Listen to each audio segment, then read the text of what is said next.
What's up, you guys? Hope you're doing well.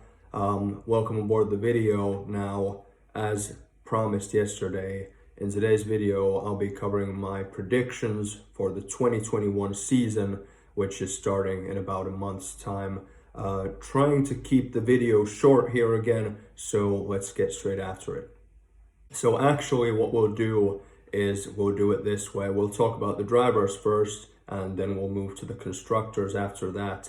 And diving straight into the deep end, guys, we will start with my prediction on the 2021 Drivers World Champion, who out of the drivers is going to end the season with most points. And my guess, very straightforward, perhaps unsurprisingly, is Lewis Hamilton. I predict that he will take his 8th World Championship title of his career, obviously by doing that, making him the most celebrated F1 driver in the history of the sport. The Drivers' World Champion Lewis Hamilton, and we go to the next one. The next category, and I like this very much, is going to be what I call best of the rest.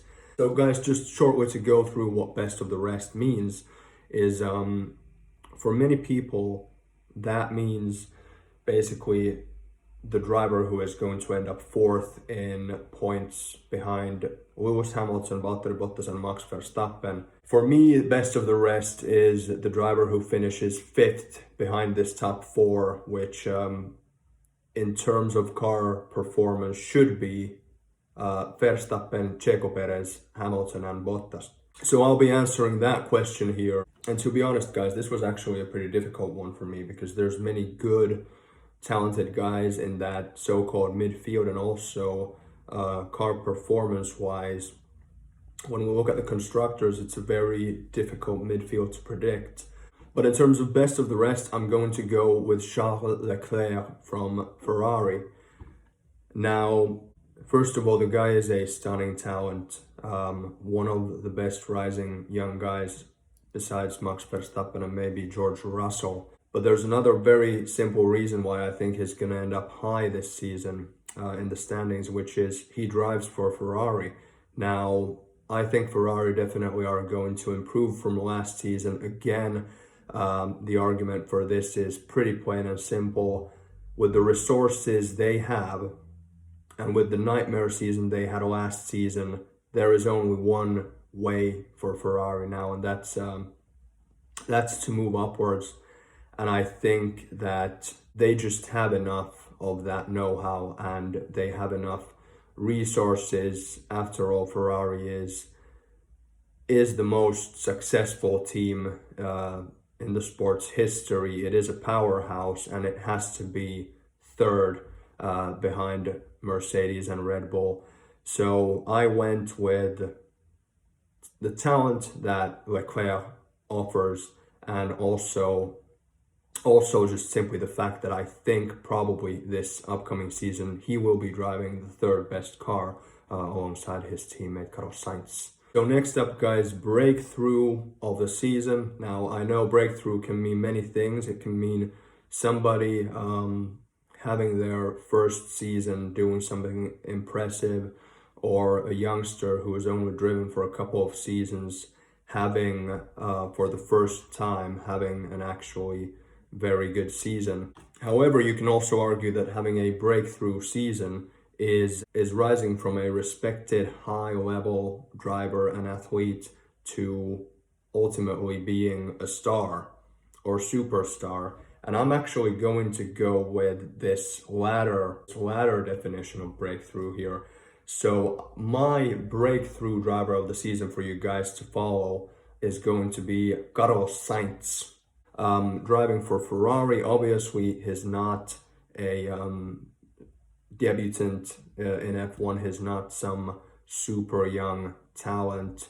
He has plenty of experience. He's driven for medium-sized and big teams before, and he's even had podiums before. So he's already a well-recognized, well-rounded driver, but he's still relatively young, first of all, and he has been doing massive has been doing massive improvements to his game the last couple of years, and I just think that getting the confidence boost from joining Ferrari, being in a team with the resources to really fight for podiums and wins, he's going to once again raise his level and have his best ever season in F1. By doing that, I think he will rise into one of the so-called star drivers in F1. So what about my choice for one to watch? For me, that is a driver who we don't exactly know what to expect, but we know that the capability is there, and on his day, this driver can deliver excellent performances and results. However, because of the changing environment in F1 and these driver transfers, we don't know exactly how things stand in terms of performance from this driver. Actually, for me, there's only one choice to be my one to watch, and that's Sebastian Vettel. He had a nightmare with Ferrari last season, and the previous season before that.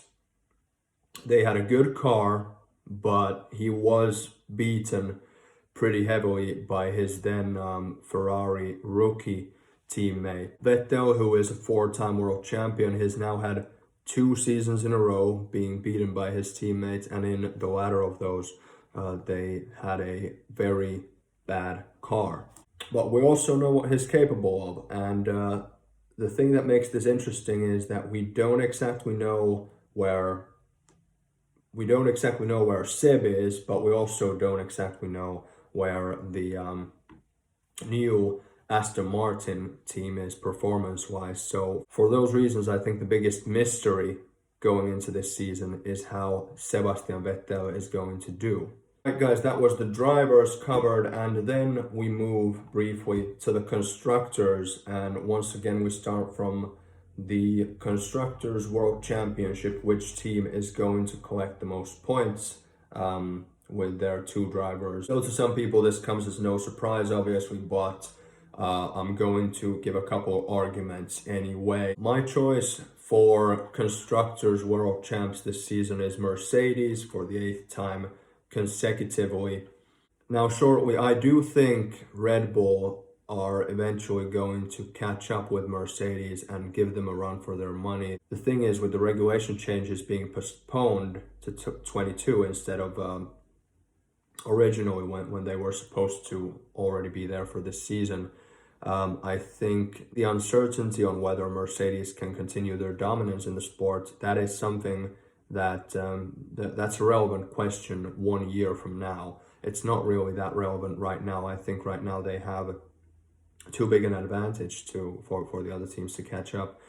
Last, guys, is Weakest Link, which is this is the team that's going to end up with the least points out of the constructors.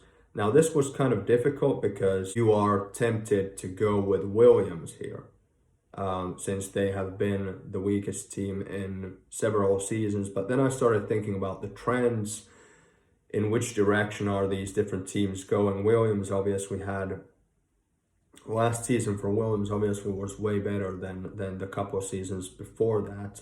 So their curve is definitely going into the right direction. They have one of the most electric and skillful talents in the sport, with George Russell driving for them, who is, in my opinion, way too good for that car.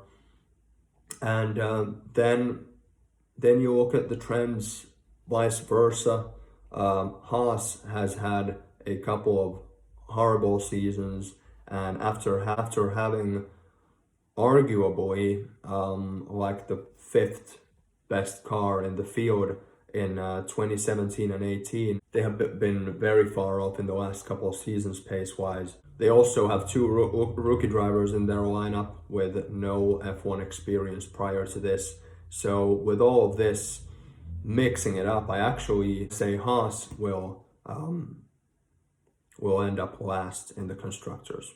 So guys, thanks so much for watching. Don't forget to subscribe to the channel to get notifications whenever a new video appears. Stay safe, take care, and I'll talk to you very soon. Cheers, guys.